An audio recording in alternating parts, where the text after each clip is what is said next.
everybody, it's Tamara from Prairie Town Girl here on Etceteraise, and I have a butterfly journal to share with you. This is my latest. I think I showed you on on Instagram that I was still playing with my butterfly tattoos, which I really love the way that they turned out. And I used them on this little journal. It's a little smaller than what I usually make, but it still has 3 signatures, and they are packed full of all kinds of fun ephemera. So we've got the butterflies on the outside and a little butterfly on the back here, and then just my regular crochet spine. And I did something a little different on the closure. I punched a hole right into the cover, and then I just added the crochet lace through the hole. So it's something I've been wanting to try out for a while, and just thought this would be the perfect one to give it a go. So let's dive in and take a look through everything here. So this was one of the German books that I picked up at the thrift store a while ago for super duper cheap. And it was in such great condition. It was like practically brand new, really. And even though it's really plain, I just really liked this inner page, and I didn't want to tear off that first page, so I kept that all intact. And then I did use a book page on the inside of the spine to sort of cover the rough edges and peek through. So I used some Reflections scrapbooking paper to make my signature covers. I've got tags on, or tabs, I guess I should say, tabs on each of the covers, because there's so much going on in here. I thought it'd be nice to be able to figure out where each signature started. So we've got right away in the pocket, we've got some stenciling. All of the signatures have butterflies stenciled on the back. This is just a journaling card, and this is one of those guitar envelopes that I have. And like I said before, they don't require a whole lot of embellishing because they're just so pretty the way they are. Blank pages, but we've got a nice little flip out here, a little tab with some butterflies on it. I just wanted this to be pure prettiness, pink butterflies. That was the inspiration for all of this, so you're just going to see butterflies throughout. So we've got a doily with a book page doily that I made, and a butterfly on it, and then one on the back too. And another blank page with some doily pattern imprinted in on it. And this is a paper bag that I've embellished a little bit. We've got some butterflies there. We've got another envelope, guitar string envelope, and then there's a book page pocket on the side of the bag. And then I've got a placeholder, and there's butterflies on each side. I don't really need ones on the back because it gets covered up when you put it on the page, but just in case I want something different and want to flip it around. Whoops, there we go. And then we've got, there's the bag on the other side, and there's another pocket here, and I've got some tags inside, some with that little fringe effect that I just told you guys about on my last video, I think. And just stenciled some lines onto this pretty paper here. Another little flip out, and the other side of the doily. Some more tags. These I just cut right out of the paper pad. I didn't really do much to those at all. Just inked up the sides in a little tuck spot. And then this is one of my little scrap paper pads. Yeah, these are super duper easy to make, and they're just a great way to use paper scraps. And then we get to the second signature. And we've got a flippy specimen card, lots of journaling space on there. And it looks pretty tucked in back there because then you can see the back of the pocket as well. Another flip with more, another tab here.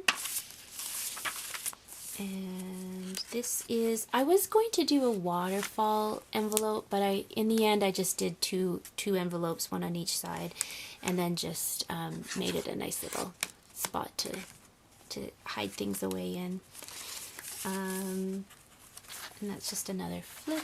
This was just a scrap of paper. It wasn't quite long enough, so I just added it to a book page and then made that my flip. And there's the other side of the envelope.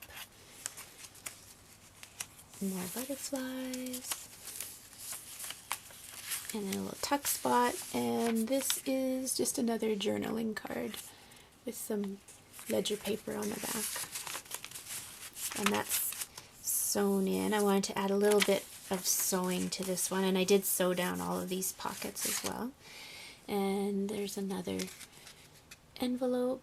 It's similar to the guitar string envelopes, but this is one that I had made right from scratch on my own. And then we get to the third signature. You can see the tab down there, and again more butterflies in the background, a couple more tags, just some blank book page on the back. See here, a little bit of a flip with a doily. And don't be afraid to use those index pages on atlases or the back of a book or that kind of thing. They make really great hinges. They can peek through, and so you don't have to see the whole thing, but you get a nice little effect there. And this is another paper bag that I just embellished a little bit. And it's a white bag, so I put a little bit of paper on the inside so that in this little thumb pole thing you don't see the white peeking through. And some lined paper on the back of it. You can journal right on top. Some tracing paper. These are some faux stamps that I had made, and just used those for the tab here. And this is the other side of the paper bag. And there's a little envelope, a little pocket, and another easy peasy tag there. And a little bit of lined paper, and another little tuck spot, a couple more little tags. I basically just went through my scraps and I grabbed anything that had a butterfly on it, and there was a lot. There's still a lot left over, actually. I probably have enough to do several more journals. This is a little envelope, and I don't think I did a video on these, but these were on YouTube. It's just a simple folded book page, and then I've got 3 journaling cards inside. So, and that's just got a nice little scalloped edge to finish it off. And I think that is the end. Yeah, that's the end. Oh, and I did include another writing board so that you can stick this in under like a bumpy area and write on it, but it's a little bit wide, so I might need to make a new one that's a little narrower that fits a little better inside this book. But that is the end. So there you go. So for me, I mean, I just love butterflies anyways. I don't know why I'm drawn to them, but I am. But right now I think they really are, they're a symbol of rebirth and spring and new life, and I think we all need something like that right now. One of my best days period, but one of my best days traveling was when I was in Australia, and I went to a butterfly sanctuary, and it was just incredible. And I got to go behind the scenes and see them at their caterpillar and larvae stage, and then as they turned into butterflies. So I got to see the whole transformation, which was incredible. And I don't know, maybe that's part of why I just love butterflies so much. And they're just so pretty, and they're easy to work with. They're easy to decorate with, that's for sure. So this is my latest butterfly journal. I'm sure there will be many, many more. Thank you everybody for joining me today. I hope this sparks some creativity and some ideas for your next journal. Have a wonderful day, and feel free to like and subscribe down below if you want to, and come on over to Instagram, where I try to post a little more often over there, and I have lots of really fun journal and paper projects over there too. And so I'm Prairie Town Girl over there. Thanks very much everybody. Have a wonderful day. Bye bye.